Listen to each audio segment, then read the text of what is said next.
की सी बेटा।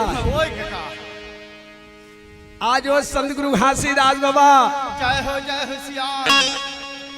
ये खमनिए संजीवनी बन के आहे बेटा। आहे आहे आहे कब हो मानवेता और नहीं मानवेता बेटा सियान मन कथे का कहे का थे दे मेर हमर पुरखा दे चीज ले बताए तो बोले मुड़ी नवा के रेंगल लग जे समय जन्म धर के आई बेटा। जय हो सियान। वो संत गुरु घासीदास बाबा हर जन्मानो संदेश ला जगह जगह बग रईस का मन के जन्म धरे हो बेटा। मन के रहोगा मन के रहो बेटा। हो हम मानो बन के रही वो दानो हमला नहीं बनना है बेटा। दानो झल बनाओ सही बात। कैसे तो दानव कैसे बनते काका बेटा शिव होय आज के जमाना ले देख ले बेटा। हाँ आज बाबा जागा टोटोर के संपत्ति कमा है बेटा। कमा है सियान। वो मोर मन में सपना सजा है मोर बेटी बेटा मन तू ध्यान पावे हाँ जिला संत गुरु घासीदास बाबा बताए बता है। अरे आँखी खोल के देख अरे इतिहास का वही है। जिला संत गुरु घासीदास बाबा बताए भैया। जय हो सियान। पहली गुरु जेला माता पिता ला पूज भी मानेगे है भैया। कोई माँ बाप ने कहा बेटा कि मोर बेटा गलत रास्ता में जाही मत जा भैया। कत का मन में सपना सजा थे। जय हो सियान। जैसे महंगूदास बाबा मन में सपना सजा है सियान। वहु एक जन पुत्र है हाओ जो महंगूदास बाबा के सपना में वो घासीदास बाबा खरा उतरी जगह जगह जाके संसला बताइस मोर बेटी बेटा हो। जय हो सियान। झूठ मत बोला बेटा नरक के समान है। झूठ मत बोला बेटा ये नरक के खदान है ऊपर के चिढ़ा माटी के समान है काका। जिला संत बताए है हाओ बेटा आज मोर पास संपत्ति है वो संपत्ति के घमंड धन करब ये संपत्ति का माने वाला नहीं है सियान।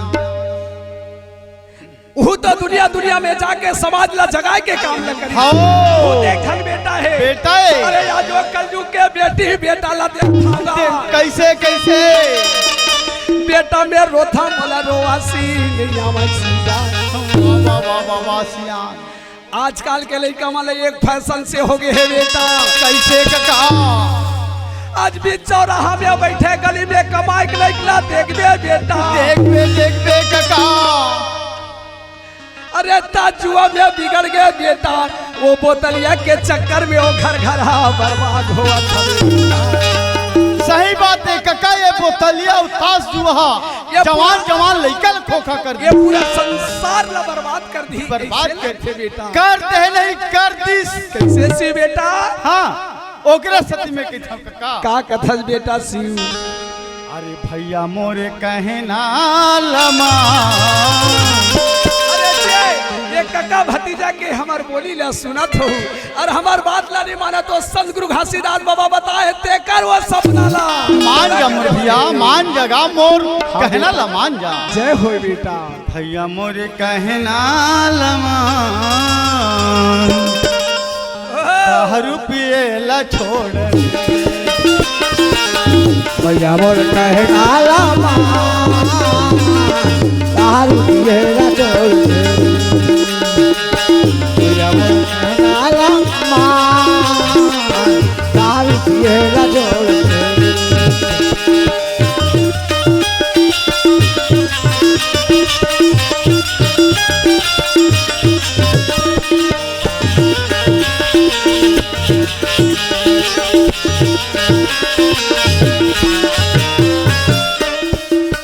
दारू पिए मसंगी नहीं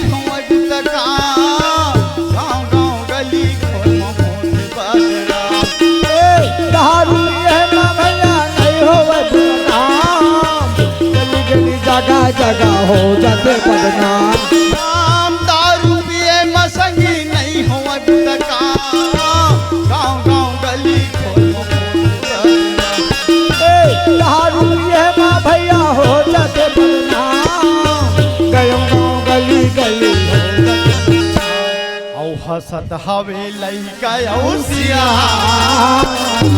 हाँ बेटा औ हसत हवे लइका औ सिया दारू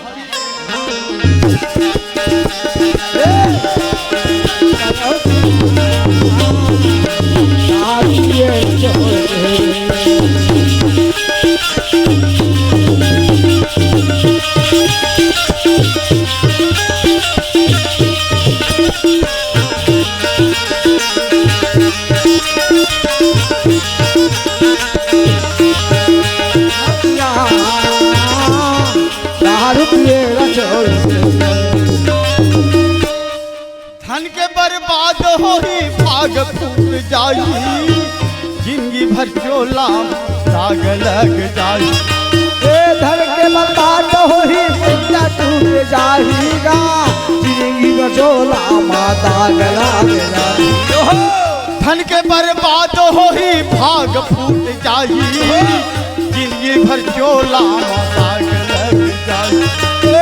धन के बर्बाद हो ही भाग फूट जाएगा, जिंदगी भर चोला माता गला बिल्कुल सही बात ना बोले बेटा। औ हसत हवे लइका औ सिया अरे अपन आपला काबर हंसवावत है भैया।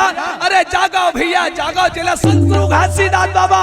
अरे जगह जगह ये संत के ये हमारा तौर पर बगरा है, संत बगरा है बाबा हमान जो कहना भाई। अरे भाई मोर कहना लमा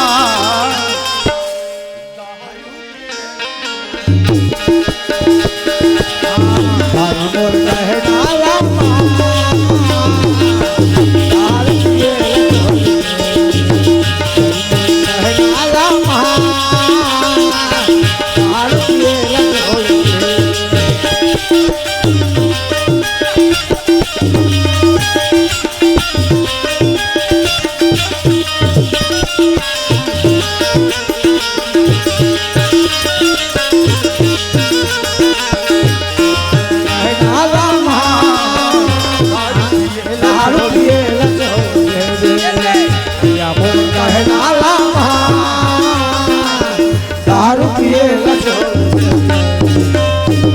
बोले संत गुरु घासीदास बाबा की